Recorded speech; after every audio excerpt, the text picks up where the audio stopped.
Comme le veut la coutume messine, la 72e cérémonie du couronnement de la reine de la Mirabelle s'est tenue samedi soir au jardin de l'Esplanade de Metz. Toutes aussi attachées à leur ville, 8 jeunes femmes étaient en lice pour succéder à Lys première. À la suite d'une heure et demie de show, de chorégraphie et de discussion avec chacune des prétendantes, le maire de la ville François Grosdidier a sacré la nouvelle représentante des Messines et des Messins. Eh bien, la reine de la Mirabelle 2022 est Mélissa. Mélissa, reine de la Mirabelle. Habitante du quartier de l'Amphithéâtre, Mélissa, 24 ans, est ainsi devenue Mélissa première. La 71e reine de la Mirabelle n'a pas échappé à la tradition. L'enfant du pays a prêté serment devant le public. Nous, reine de la Mirabelle, nous nous engageons à représenter fièrement la ville de Metz. Que notre règne d'une année porte haut les valeurs de la solidarité et d'engagement de notre terre lorraine. Durant toute la période de son sacre, elle sera accompagnée de sa deuxième dame Paola et de sa première dame Émilie. Cette élection ouvre en beauté les fêtes de la Mirabelle, un temps fort de l'été messin à déguster jusqu'au week-end prochain.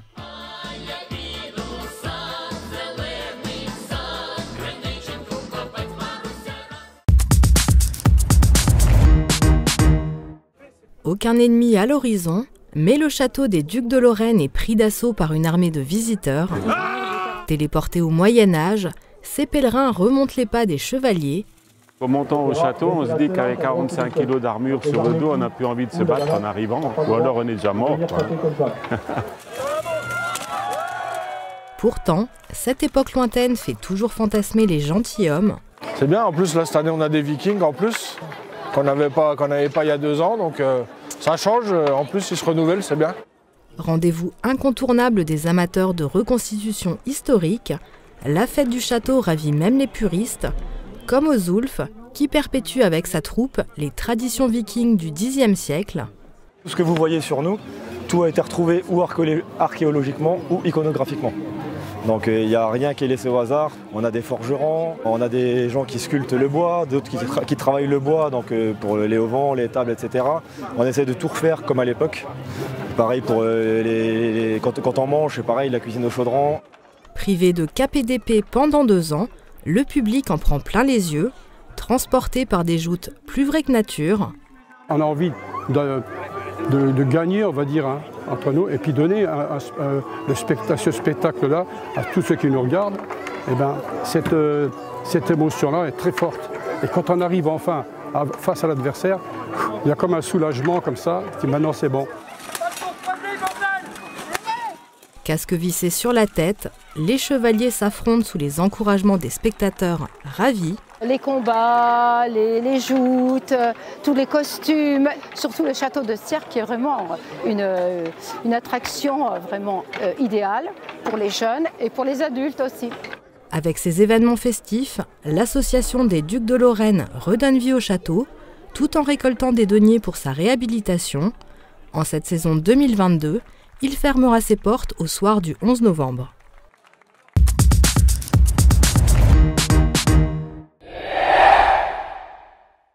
Le regard rivé sur la cible, le tir à l'arc, un sport pas toujours facile pour Louison, basketteuse dans l'âme. Rester immobile et bien visé, c'est très compliqué parce qu'on peut vite dévier sa flèche. Pour acquérir les bases de ce sport de précision, l'apprenti archère peut compter sur les précieux conseils d'un entraîneur hors pair. L'arc dans la main droite, tu vas prendre une flèche, tu vas positionner sur le repose-flèche et entre les 2 encoches. Là, ça doit faire un petit peu clic. On leur apprend à bien se tenir les positions bien droite. On leur apprend à être toujours stable dans le même geste, même position à chaque flèche. C'est ce qui est important, de façon à avoir un tir groupé. Ce qu'on appelle un tir groupé, c'est avoir les 3 flèches le plus près possible l'une de l'autre. Même si c'est pas dans le jaune au départ, c'est pas grave, l'important c'est de grouper ces 3 flèches. Du tir à l'arc, mais aussi du tir laser. Ces activités font partie des nombreux sports proposés par la caravane Moselle Terre de Jeu, installée dimanche à Rémilly. Le tir laser, ce sport de visée, fait partie d'une pratique multisport peu représentée, le laser run. C'est comme le biathlon qui est le sport d'hiver de référence. Sauf que là, on va remplacer le ski par de la course à pied. Et avec après une certaine distance parcourue, on va s'arrêter, on va tirer et on va reprendre la course. Et ça plusieurs fois jusqu'à arriver à la ligne d'arrivée. Et à la fin, on comptabilise le chronomètre et le nombre de cibles touchées. C'est pas une pratique qui est forcément représentée comme des associations comme le foot, le basket. C'est vraiment un sport ou une activité physique qui est plus spécifique. Donc on ne va pas la retrouver sur tous les territoires. Tester de nouvelles activités pour susciter de nouvelles passions. Un enjeu crucial pour le département et les associations sportives à moins de 2 semaines de la rentrée. C'est une occasion unique, formidable de venir toute la journée, se tester, essayer et de se dire je préfère plutôt l'aïkido, je préfère plutôt le tir à l'arc, je préfère plutôt le handball, je préfère plutôt le foot, je préfère plutôt le tennis. On s'essaye, on décide, surtout c'est donner envie et puis d'y aller, de s'engager. Pour les sportifs qui n'ont pas encore fait leur choix, rendez-vous à la fête départementale du sport les 11 et 12 septembre à Metz. Ce garçon est tout simplement phénoménal. Jan Schröb a terminé 3e du 10 000 mètres lors des championnats d'Europe d'athlétisme de Munich, en signant son meilleur temps en 27 minutes 47 secondes et 13 centièmes. À 26 ans, il décroche sa première médaille internationale. Après Jan Schröb, c'est une autre médaille de bronze pour un Sarregueminois. Aurélie Muller, nageuse en eau libre, termine 3e du relais mixte des championnats d'Europe à Rome, aux côtés de Madelon Cato, Axel Raymond et Logan Fontaine. La France a été devancée par l'Italie, grand favori, et la Hongrie.